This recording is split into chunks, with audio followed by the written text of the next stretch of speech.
កម្ពុជាស្ថិតក្នុងចំណោមប្រទេសទាំង75ដែលអាមេរិកផ្អាកផ្ដល់ទីតការអន្តោប្រវេសន៍សហរដ្ឋអាមេរិកក្រោមការដឹកនាំរបស់ប្រធានាធិបតី Donald Trump នៅថ្ងៃទី14មករាបានសម្រេចផ្អាកជាបណ្ដោះអាសន្នការស្នើសុំទីតការអន្តោប្រវេសន៍ពីប្រទេសចំនួន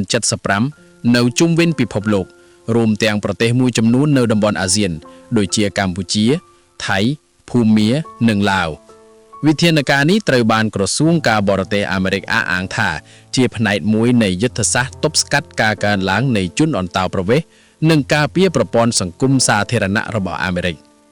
ក្រសួងការបរទេសកម្ពុជាគ្មានអ្វីអត្ថាធិប្បាយទៅលើចំណាត់ការផាកទីតការអន្តោប្រវេសន៍របស់រដ្ឋាភិបាលអាមេរិកទេ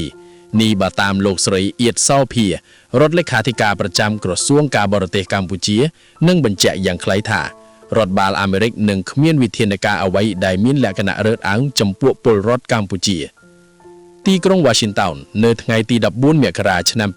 2021បានសម្រេចផ្អាកជាផ្លូវការចំពោះការស្នើសុំទីតការអន្តោប្រវេសន៍ពីអ្នកដាក់ពាក្យសុំពីប្រទេសចំនួន75នៅជុំវិញពិភពលោកនេះបើតាមសេចក្តីរាយការណ៍របស់ទីភ្នាក់ងារព័ត៌មាន Reuters ក្នុងចំណោមប្រទេសទាំង75ក៏មានប្រទេសចំនួនក្នុងតំបន់អាស៊ានរួមមានកម្ពុជាថៃភូមានិងឡាវដែលត្រូវសហរដ្ឋអាមេរិកសម្រេចផ្អាកទីតការអន្តោប្រវេសន៍ដែលនឹងចាប់ផ្ដើមអនុវត្តពីថ្ងៃទី21ខែមករាឆ្នាំ2021ខាងមុខគួរបញ្ជាក់ថា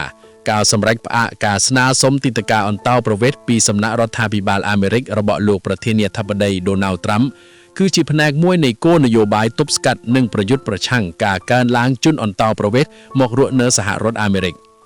តាមអ្នកនាំពាក្យរងក្រសួងការបរទេសអាមេរិកលោក Tommy Piggott បានបញ្ជាក់ថារដ្ឋបាលលោក Trump កំពុងបញ្ចប់ការរំលោភបំពានលើប្រព័ន្ធអន្តោប្រវេសន៍របស់អាមេរិកដោយសង្កត់ធ្ងន់ថាជនអន្តោប្រវេសន៍ទាំងនោះបានក្លាយជាបន្ទុកសាធារណៈរបស់អាមេរិកតាមរយៈការបឺតជញ្ជក់ទ្រព្យសម្បត្តិរបស់ប្រជាជនអាមេរិក